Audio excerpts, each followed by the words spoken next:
So today I'm excited to talk to you about some of the stuff we've been working on with piezoelectric plastic.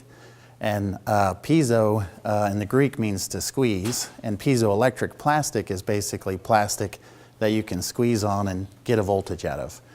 And we've figured out a new way of making piezoelectric plastic using a 3D printer.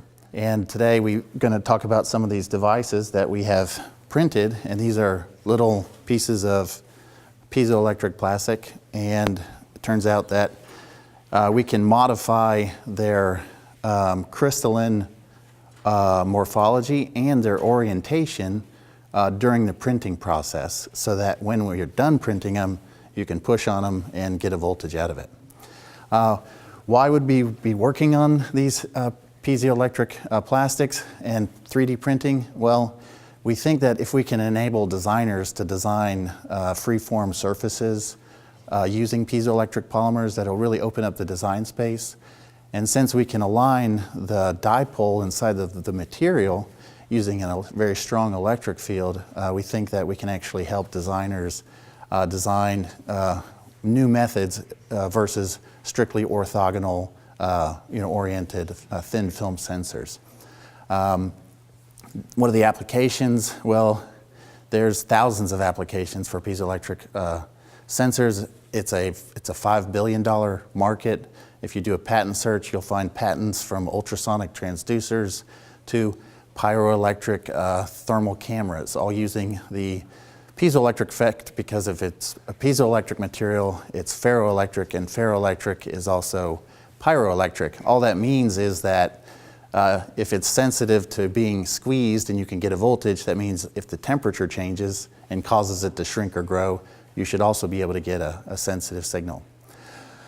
What is the innovation? I think the innovation here for what we've done is we took a look at how they currently manufacture piezoelectric plastic, and we thought, well, how could we modify the additive manufacturing process to essentially capture some of the fundamental mechanisms of aligning dipoles during manufacture of this polymer, and use those to be able to enable people to 3D print, and then enable them also to design and fabricate near net shapes in a single step. I think the key results of this research are mainly the demonstration that it can be done.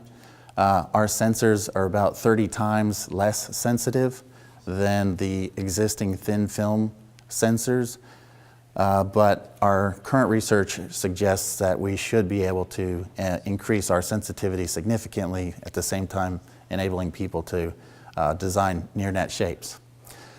With that said, I'd like to introduce my colleague and one of my former students from some of the work we did at the University of South Carolina, Max Kirkpatrick, and he is going to show you just a demo that we've made, a little game to demonstrate the piezoelectric polymer as a shock sensor and look at its raw response.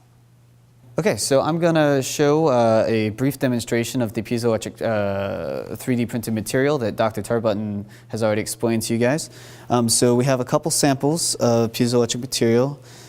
This is an example of a printed sample, a circle with that's been covered with a silver epoxy material. So this is just like an electrode on the surface of the material. We have a couple leads connected, and then this is the same thing that we have on this circuit here. Now this circuit is designed so that it'll show us sort of a demonstration of what the maximum output is of the sensor as a function of the applied force. So right now it's acting as a shock sensor. When I hit this little sensor, this little bar over here will light up to a certain number depending on how hard I hit it. So it's just like the strongman games you'd see in a carnival. You take a hammer, hit the thing, the ball bounces up. If you hit it really hard, you get all the lights to show up. So that's what we're doing right here. So I'm just going to tap this very lightly. We can see a small response. So the harder I hit it, the more response we can get. So we get more response. So that's the general idea there. And then the second demonstration I'm going to show you guys today is just the raw output signal of the circuit. So we can look at the just the amplitude of the signal produced by the material as a function of the applied force using an oscilloscope. We have that set up right here. So we have a thin film sample attached to the leads of his oscilloscope, and we have the oscilloscope set up in a single shot mode so we can capture one instance of a hit. So now I will run our oscilloscope, and it's ready to capture. And if I tap this with a hammer, we should get a response, and we can look at that response on the oscilloscope and quantify the level of how much voltage was generated. In this case, we see a voltage of about 20 volts peak to peak on the sample. My name is Max Kirkpatrick. I'm an undergraduate student at the University of South Carolina. I've been working under Dr. Joshua Tarbutton at the University of North Carolina, Charlotte. And we'd like to thank you for watching this demonstration on the characterization of 3D printed piezoelectric materials.